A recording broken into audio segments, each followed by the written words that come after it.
Hello दोस्तों, क्या हाल है दोस्तों। मेरे यूट्यूब चैनल में एक बार फिर से स्वागत है एक नई स्टोरी के साथ। दोस्तों, आज की जो स्टोरी लेकर आया हूँ ना, वो बहुत बुलाना पड़ गया भाई। ये स्टोरी होने वाली है। तो दोस्तों, ये घटना तब की है जब मैं कॉलेज में एक एमएससी पढ़ाई करती। एक लड़की की कहानी है ये, और उसको लास्ट जरूर सुनना।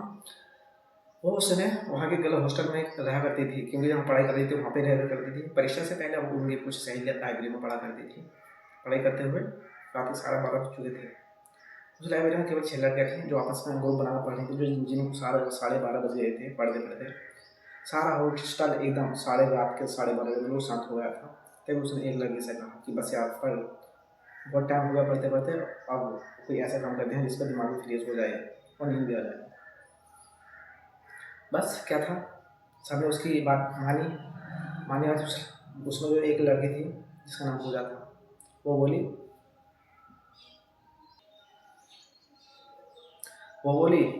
चलो हम यहाँ किसी आत्मा से बात करते हैं।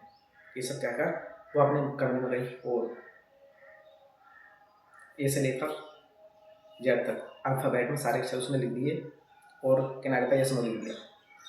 पूजा ने वो बोर्ड के चारों तरफ किनारे पर मोमबत्ती जलाई और भी लाइब्रेरी सारी लाइटें बंद कर दी, क्योंकि 4,000 जो मोमबत्ती जलाई दी थी उसने, तो जो सारी लाइटें थी वो सारी बंद कर दी उसने। फिर लाइब्रेरी सारी लाइटें बंद कर दी उसने। फिर एक सिक्का बोर्ड के नीचे रख दिया। उनमें से 2 लड़कियाँ तो डर के मारे अपने कमरे में चली गई और बाकी चारों ने उस सिक्के पर एक अंगुली रख दी। फिर वो जना कहा कि कोई डरना मत और यहाँ से उठना भी मत, क्योंकि अगर उठें तो आत्मा नाराज हो जाएगी जिस तरीके से हम बुला रहे हैं। अब पूजा बोली लगी, अगर ये यहाँ पर कोई आत्मा है तो प्लीज हमसे बात करो, क्योंकि ऐसा होने लग रहा था यार, मुझे खुद नहीं लगता ऐसे कहाँ आत्मा हो सकती है, इस तरीके से भी आ सकती है। जहाँ पर वो थी वहाँ पर सारा अंधेरा जो है छा हुआ था, क्योंकि रात या इतनी रात हो गई थी, अंधेरा इसलिए छा हुआ था। अचानक लाइब्रेरी में कहीं से कुछ आवाज़ आई। मैंने सोचा शायद कोई किताब गिरी होगी। उसी समय सिक्का भी हिला और जस मेरी दीदी ने क्या यहाँ पर कोई आत्मा है, तभी छत पर ऐसा लगा जैसे पंखा हिला।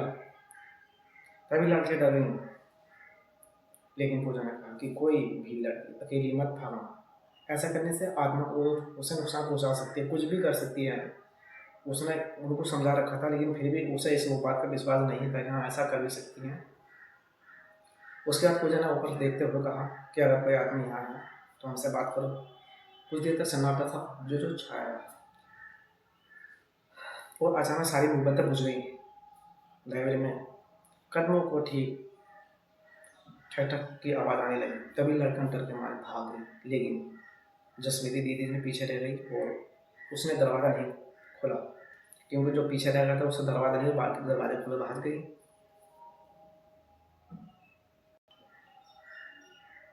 अचानक उसे ऐसा लगा कि कोई उसके पीछे तरफ खींच रहा है, जो जोर जोर से रोने और चिल्लाने लगी। उनकी आवाज़ें सुनकर हॉस्टल के सारे लड़के जाग गए, जो सो रही थी वो जाग गए। चिल्लाना शोर कैसा हो रहा है इसके अंदर। और उस लाइब्रेरी की तरफ दौड़ी। हॉस्टल वार्डन और सभी लड़कियों ने मिलकर दरवाजा खोला और दीदी को बाहर निकाला। इस घटना के बाद उन्हें आज तक लाइब्रेरी के डरावने सपने आते हैं और वो आज तक उस घटना को नहीं भूली। तो दोस्तों, मेरी